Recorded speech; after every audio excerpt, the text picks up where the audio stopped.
नमस्कार, मैं हूं नगमा। नमस्कार, मैं हूं अंजलि इस्टवाल। आप देख रहे हैं 5 की बात और आज बात दिल्ली में बुलडोजरों की, जिसकी रफ्तार थम नहीं रही है। 9 मई को शाहीन बाग से बुलडोजर जो एमसीडी के थे वो खाली हाथ लौटे। अधिकारियों का डंडा आज मंगोलपुरी और दक्षिण दिल्ली की पॉश न्यू फ्रेंड्स कॉलोनी में चला।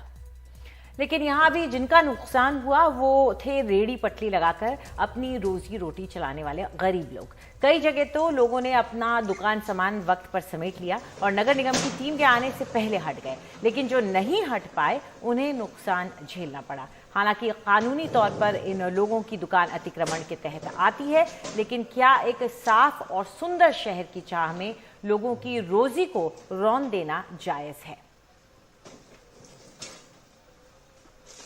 धनिया मिर्ची टमाटर का है। कब से कर रहे थे आप दुकान? कब? ये 45 साल हो गया। अच्छा, हम यहीं के बच्चे हैं, बाहर के नहीं है। कोई नोटिस दिया था एमसीडी ने? ना, कल आके बताया था आपने ये छप्पर हटा लो, हमने हटा दिया। अच्छा, फिर भी तोड़ दिया? फिर भी सब कुछ तोड़ दिया।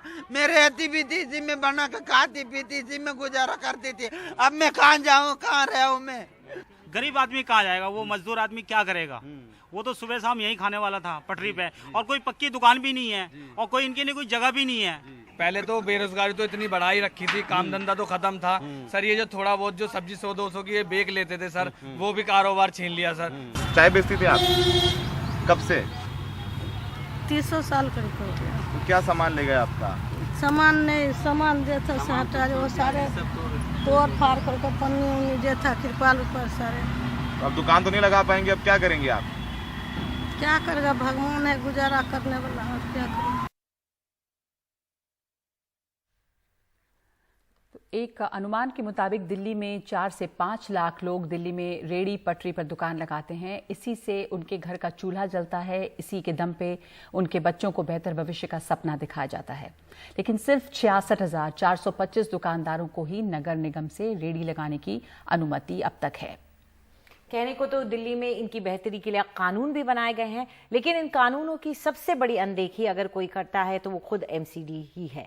ऐसे में सवाल हम जो आज पूछ रहे हैं वो ये है कि बुलडोजर के निशाने पर आखिर गरीब ही क्यों है? और इस वक्त हमारे साथ जुड़ रहे हैं कांग्रेस के वरिष्ठ नेता अजय माकन। बहुत बहुत स्वागत है आपका अजय माकन जी। मैं नगमा बोल रही हूं और मेरे साथ हैं अंजलि। आपसे सबसे पहला सवाल ये मैं पूछना चाहती हूं कि इसके जो कानून है जिस पर आपने काफी काम किया, ये जो स्ट्रीट वेंडर्स एक्ट 2014 का है, उसके तहत इन लोगों के क्या अधिकार हैं? ये रेड़ी पटरी वाले जिनके लिए कानून बना था, इनको किस तरह की सुरक्षा मिलनी चाहिए थी? देखिए, रेहड़ी पटरी आजीविका संरक्षण कानून 2014 हमने कैबिनेट से 1 मई 2013 को पास करा करके उसको पार्लियामेंट से हमने क्लियर कराया। ये दुनिया में अपने आप में नायाब कानून है। इसमें 2.5% आबादी शहर की जितनी है उतने रेहड़ी पटरी वालों के लिए वेंडिंग स्पेस आइडेंटिफाई करना होता है। दिल्ली के अंदर 2 करोड़ जैसे दिल्ली की आबादी है, तो 5 लाख रेहड़ी पटरी वालों के लिए इसमें वेंडिंग स्पेस आइडेंटिफाई कॉर्पोरेशन को करना है। और साथ में इसकी धारा 3 उपधारा 3 ये कहती है कि जब तक के ये आइडेंटिफाई नहीं हो जाए 5 लाख लोगों के लिए, जब तक किसी को एक को भी हटाया नहीं जा सकता है। इसके अंदर टाउन वेंडिंग कमेटी बनाने का प्रावधान है। तो दिल्ली में टाउन वेंडिंग कमेटीज बन गए, लेकिन उसके अंदर उनको पावर्स उनके पास में नहीं है। टाउन वेंडिंग कमेटी को यह अधिकार है कि वो शहर के अंदर वो लोग तय करें कि कहां पर वेंडिंग जोन और कहां पर नो वेंडिंग जोन होंगे।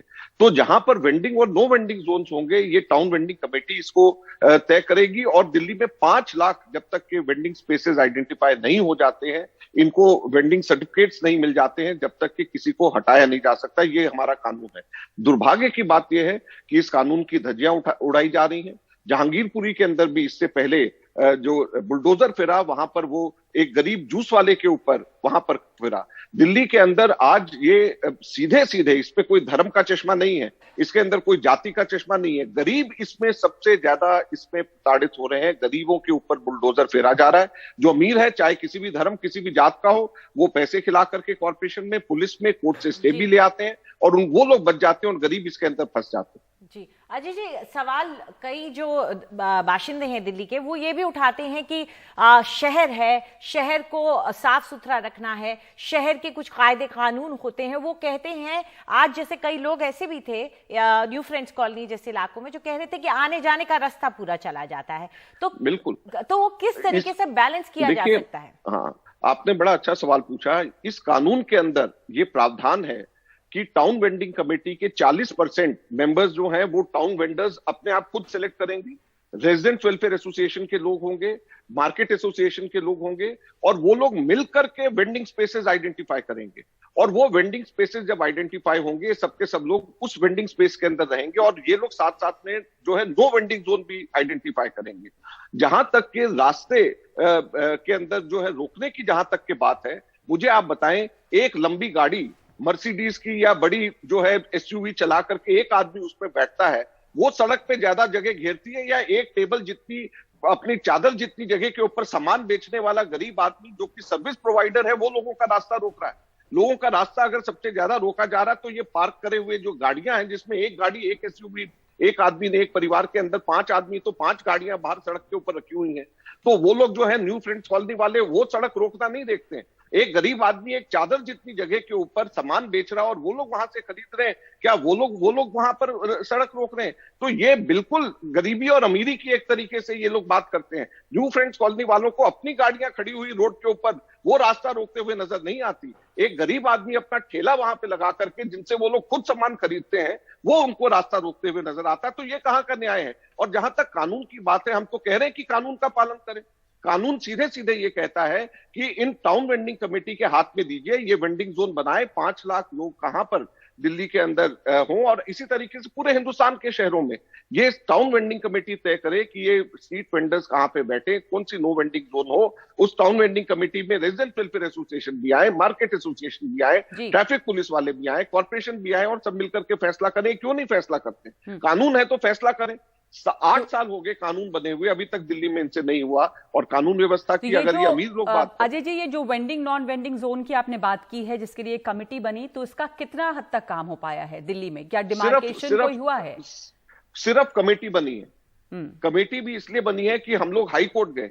हाई कोर्ट के अंदर हमने कहा कि ये एक्ट का पालन क्यों नहीं हो रहा। मैं खुद हाई कोर्ट गया, मैंने कहा मैं बतौर मंत्री इसको एक्ट को लेकर के आया हूं, दिल्ली में कमेटी क्यों नहीं बनी, बाकी स्टेट में भी बन रही है। तो कमेटी सिर्फ बनी है, लेकिन कमेटी की मीटिंग्स नहीं होती है। मीटिंग्स होने के बाद में जो कमेटी को अख्तियार है, जैसे vending zone, no vending zone बनाना है, वो अभी तक के नहीं हुआ है।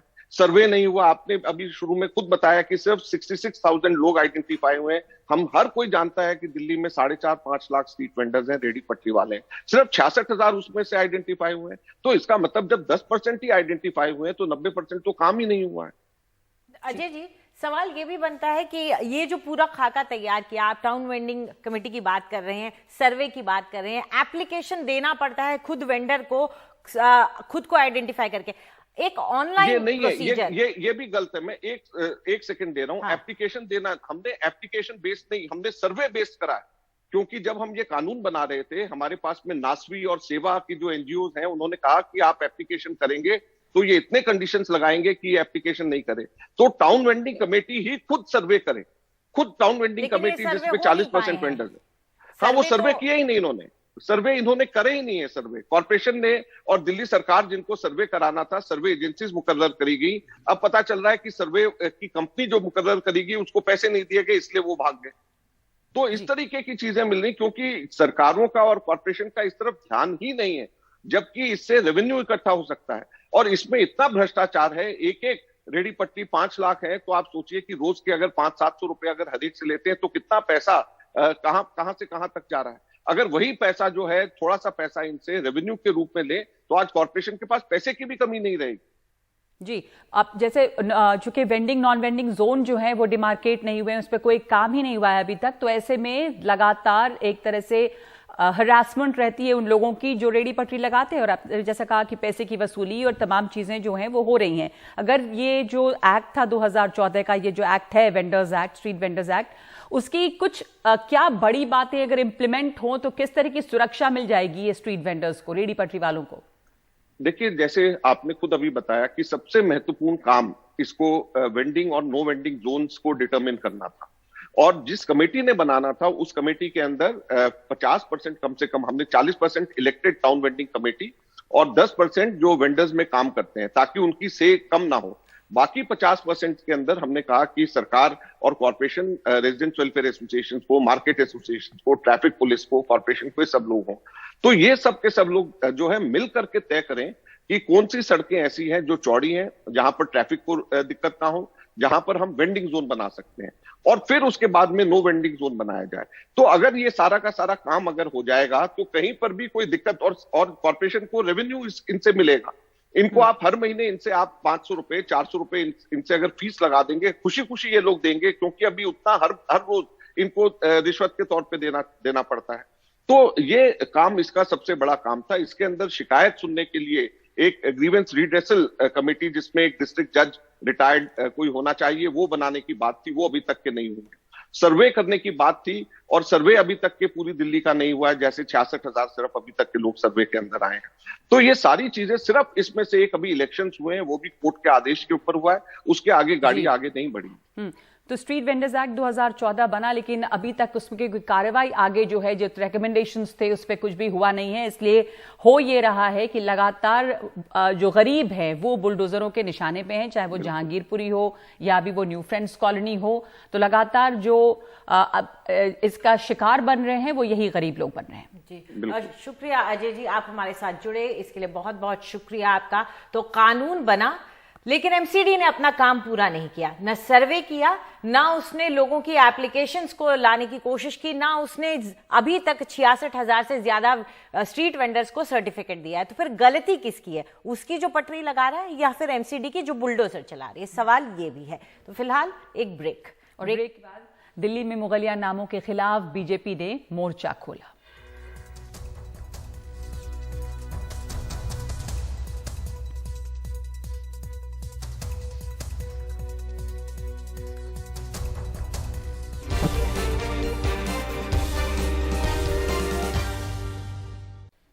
दिल्ली बीजेपी ने मुगल शासकों के नाम वाली सड़कों के नाम बदलने के लिए एनडीएमसी को एक चिट्ठी लिखी है। दरअसल दिल्ली बीजेपी के अध्यक्ष आदेश गुप्ता ने अपनी चिट्ठी में लिखा है कि मुस्लिम गुलामी के प्रतीक इन सड़कों के नाम बदल दिए जाए।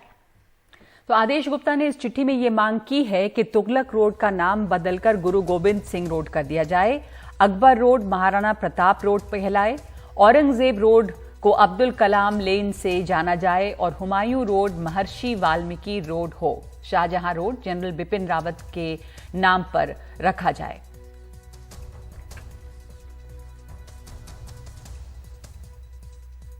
हम इस वक्त दिल्ली के उस इलाके में हैं जहां से पूरा देश चलता है। इसे लटियंस दिल्ली भी बोलते हैं। यहाँ पर प्रधानमंत्री कार्यालय से लेकर राष्ट्रपति का घर, तमाम मंत्रालयों के दफ्तर, मंत्रियों के घर, सांसदों के घर हैं। यूपीएससी बिल्डिंग से लेकर के तमाम जो बड़े राजनीतिक दल हैं उनके दफ्तर हैं। लेकिन यहाँ की सड़कों के नाम बीजेपी को लगता है कि गलत हैं। दिल्ली बीजेपी ने एक पत्र लिखा है और कहा है कि जो लटियंस दिल्ली की कुछ सड़कें हैं उनका नाम बदल देना चाहिए। जैसे कि इस वक्त हम हुमायूं रोड पर खड़े हुए हैं। हुमायूं रोड, अगर आप लटियंस दिल्ली में आए हैं तो आप सब जानते होंगे हुमायूं रोड को। कई महत्वपूर्ण दफ्तर हैं यहाँ पर। तो दिल्ली बीजेपी के अध्यक्ष आदेश गुप्ता ने एक पत्र लिखा है एनडीएमसी को और मांग की है कि कुल 4 सड़कें हैं उनके नाम बदल देने चाहिए। सबसे पहली सड़क है हुमायूं रोड। हुमायूं रोड का नाम बदल करके बीजेपी चाहती है इसका नाम बदल करके महर्षि वाल्मीकि रोड रख दिया जाए। ये पत्र आदेश गुप्ता ने लिखा है, जो कि दिल्ली बीजेपी के अध्यक्ष हैं। आप देख सकते हैं ये हुमायूं रोड है। हुमायूं रोड पर ही खान मार्केट है। तमाम अहम दफ्तर भी आते हैं हुमायूं रोड में, और जो दिल्ली को जानते समझते हैं वो हुमायूं रोड को ज़रूर उन्होंने देखा होगा। हुमायूं रोड के अलावा जो कुछ और अहम सड़कें हैं जिनका नाम बदलने की पेशकश दिल्ली बीजेपी ने की है, उसमें एक रोड है, वो है हुमायूं के बाद शाहजहां रोड। जो शाहजहां रोड है उसका नाम बदल करके जो पहले प्रथम रक्षा प्रमुख हैं, चीफ ऑफ डिफेंस रहे, चीफ ऑफ स्टाफ रहे, जनरल बिपिन रावत के नाम पर बदलने की पेशकश की गई है। यानी शाहजहां रोड का नाम हो सकता है कुछ दिन बाद आपको, जब आप यहाँ आए तो यहाँ शाहजहां रोड का नाम ना हो, यहाँ पर लिखा हो जनरल बिपिन रावत सिंह रोड। तो ये शाहजहां रोड बदलने की नाम बदलने की भी पेशकश है। हुमायूं रोड का नाम बदलने की पेशकश है। इसके अलावा जो औरंगज़ेब लेन है उसका नाम बदल करके APJ अब्दुल कलाम लेन रखने की पेशकश है, क्योंकि जो औरंगज़ेब लेन है, औरंगज़ेब रोड है, उसका नाम पहले ही बदल के रखा जा चुका है APJ अब्दुल कलाम रोड, लेकिन अभी तक औरंगज़ेब लेन का नाम नहीं बदला गया है। इसके अलावा जो लेटर लिखा आदेश गुप्ता ने, उसमें गलती हो गई। उन्होंने लिखा कि देश 400वां प्रकाश वर्ष मना रहा है गुरु गोविंद सिंह का, लेकिन जबकि देश मना रहा है 400वां प्रकाश वर्ष गुरु तेग बहादुर जी का। तो वहाँ आदेश गुप्ता गलत हो गए। उन्होंने फिर दोबारा दूसरा नया पत्र लिखा है। तो एक बहुत बड़ी ब्लंडर गलती हो गई है कि रिसर्च उन्होंने शायद सही से नहीं किया कि किसका प्रकाश उत्सव चल रहा है, जबकि गुरु तेग बहादुर जी का ये प्रकाश उत्सव चल रहा है। अब हम लोग यहाँ से चलेंगे अकबर रोड, और अब अकबर रोड पे पहुँच के हम बताएंगे कि अकबर रोड का नाम बदल करके ये लोग रखना चाहते हैं, BJP रखना चाहती है अकबर रोड का नाम बदल करके महाराणा प्रताप रोड। तो महाराणा प्रताप की भी 482वीं जो है जयंती चल रही है। हम आपको ले चलते हैं अकबर रोड की तरफ।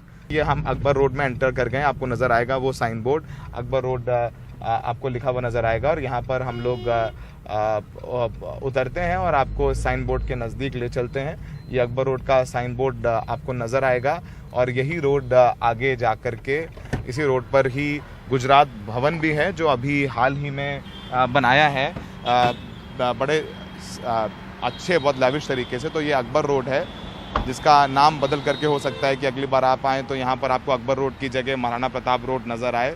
तो ये BJP की तरफ से प्रस्ताव है। प्रस्ताव को मानना ना मानना अब NDMC के हाथ में है। न्यू दिल्ली म्यूनिसिपल कॉरपोरेशन के अंडर है, जिसके अंडर ये पूरा इलाका आता है। इसका रखरखाव NDMC करता है।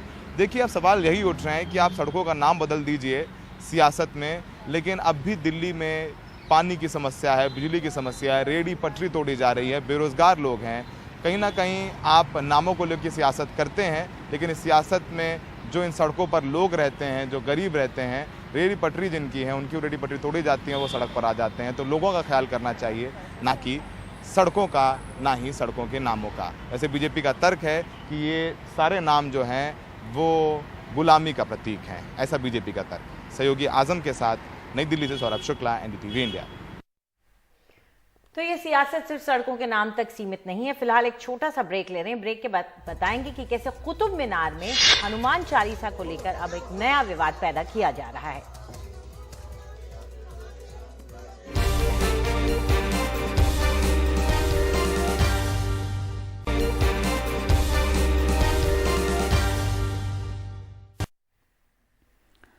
मेरठ में दो गुटों के बीच पत्थरबाजी का एक वीडियो सोशल मीडिया पे वायरल हो रहा है। वीडियो वायरल होने के बाद इस मामले में केस दर्ज कर लिया गया है और पुलिस के मुताबिक इन दोनों पक्षों में से किसी के भी द्वारा कोई तहरीर नहीं दी गई थी। पुलिस का कहना है कि इस मामले में कठोर धाराएं लगाते हुए 6 से 7 लोगों को जेल भेजा जा चुका है। वीडियो में भी जो लोग नजर आ रहे हैं उन्हें भी तस्दीक उनकी कर ली गई है और इसके बाद उन्हें भी जेल भेजा जाएगा।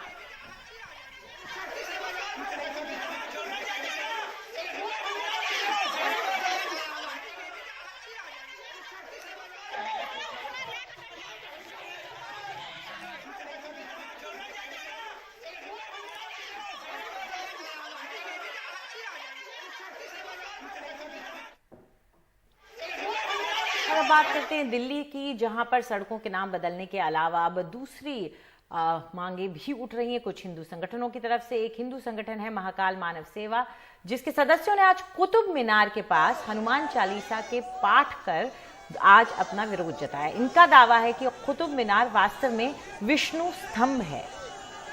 तो विष्णु स्तंभ होने के नाते इनका कहना है कि इस मीनार का निर्माण जो है जैन और हिंदू मंदिरों को ध्वस्त करके किया गया था। हालांकि आज सुबह से ही कुतुब मीनार के पास सुरक्षा के कड़े इंतजाम किए गए थे। वहां पहुंचे महाकाल मानव सेवा सदस्यों को पुलिस ने हिरासत में लिया।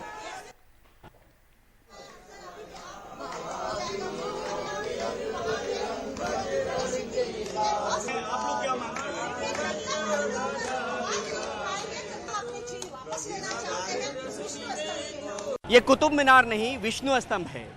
महाकाल मानव सेवा की तरफ से ये आह्वान किया गया है कि यहाँ पे हनुमान चालीसा का पाठ आज किया जाएगा और ये तमाम जो लोग हैं महाकाल मानव सेवा के या यूनाइटेड हिंदू फ्रंट के, वो जुटे हैं, पैदल मार्च कर रहे हैं, अपनी आवाज़ बुलंद कर रहे हैं। इस तरीके से जो बैनर पोस्टर है उसके जरिए ये कह रहे हैं कि विष्णु स्तंभ पर हिंदुओं को पूजा करने का अधिकार दिया जाए। और एक करीब 50 के आसपास झंडा और बैनर लेके ये तमाम लोग जो हैं वो इकट्ठा हुए हैं।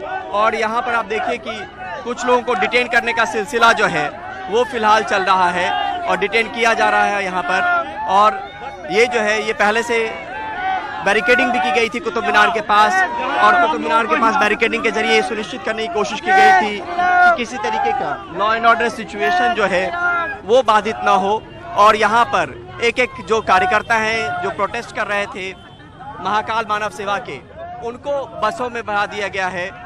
आप मर जाएंगे मिट जाएंगे लेकिन मंदिर अपना लेकर रहेंगे। हम हनुमान चालीसा पढ़ने आए हैं और पढ़ के ही रहेंगे। इसको विष्णु स्तंभ हमारे मंदिर का अपमान क्यों कर रहे हैं? क्यों इन्होंने नाम दिया मंदिर का? यहाँ पर एक आदमी को चाहिए, हर हालत में चाहिए, ये भी चाहिए, अब मथुरा भी चाहिए। इसको विष्णु स्तंभ क्यों कह रहे हैं? इसके आसपास सारी मूर्तियां देवी देवताओं की हैं, आज भी चिन्ह मौजूद है, उनकी जांच होनी चाहिए। हम चाहते हैं सुप्रीम कोर्ट जांच कराए इसकी। ये हमारी देवी देवताओं की मूर्तियां यहाँ पर। और जब तक विष्णु स्तंभ घोषित नहीं किया जाएगा तब तक हम आंदोलन हमारी जारी रहेगी। हिरासत में इनको लिया गया है और हिरासत में लेकर बस जो है पुलिस की पहले से तैयारी थी। और ये तमाम लोग जो कुतुब मीनार पहुंचने वाले थे, बैरिकेडिंग जरूर की गई थी, लेकिन अब उनको हिरासत में पुलिस ने लेना शुरू कर दिया गया। और आप देख सकते हैं कि तस्वीरें आपको सामने में नजर आएंगी कि जो लोग अभी तक सड़कों पे कुतुब मीनार की तरफ जाने की कोशिश कर रहे थे, उन तमाम लोगों को हिरासत में ले लिया गया है। और ताकि ये भी कोशिश थी पुलिस की सुबह से कि वहाँ पर कानून व्यवस्था को लेकर कोई हालात ख़राब ना हो, कोई हालात ना बिगड़े, इसके मद्देनज़र पहले से ही पुलिस की अच्छी खासी बंदोबस्त थी वहाँ पर। और अब जब ये कुतुब मीनार के बगल से कुतुब मीनार के लिए चलना शुरू किए तो अब इन तमाम लोगों को हिरासत में ले लिया गया है। नई दिल्ली से कैमरा पर्सन मोहम्मद मुरसलीन के साथ परिमल कुमार, एनडीटीवी इंडिया। और जाने माने संतूर वादक पंडित शिव कुमार शर्मा नहीं रहे। 84 साल की उम्र में दिल का दौरा पड़ने की वजह से उनका निधन हो गया। वो 20वीं सदी के उन महान संगीत मूर्धन्यों में रहे जिन्होंने भारतीय शास्त्रीय संगीत को असीम लोकप्रियता दिलाई और अंतर्राष्ट्रीय पहचान भी। महान बांसुरी वादक पंडित हरिप्रसाद चौरसिया के साथ उनकी जोड़ी मशहूर थी। इन दोनों ने शिव हरि के नाम से कई फिल्मों में संगीत भी दिया। सिलसिला, फासले, चांदनी जैसी फिल्मों का संगीत इसी जोड़ी की देन है। उन्हें 2001 में पद्म विभूषण सम्मान भी मिला था। उनके निधन से संगीत की दुनिया में शोक की लहर है। पंडित शिव कुमार शर्मा जी का जाना संगीत जगत के लिए एक बहुत बड़ी हानि है। ऐसे लोग बार बार पृथ्वी पर नहीं आते हैं।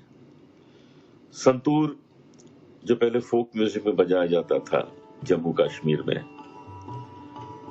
और उसको एक अंतरराष्ट्रीय क्लासिकल इंस्ट्रूमेंट बना देना, ये कितनी बड़ी बात है।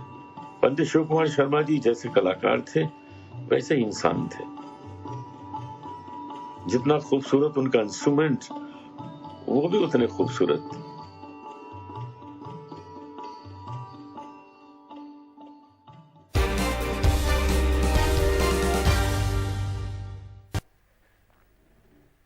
और अब ट्रेन का सफर उन लोगों के लिए बेहतर होने वाला है जिनके पास छोटे बच्चे हैं और उन्हें अक्सर दिक्कतें आती हैं, क्योंकि अब छोटे बच्चों के लिए भी एक बेबी बर्थ होगी।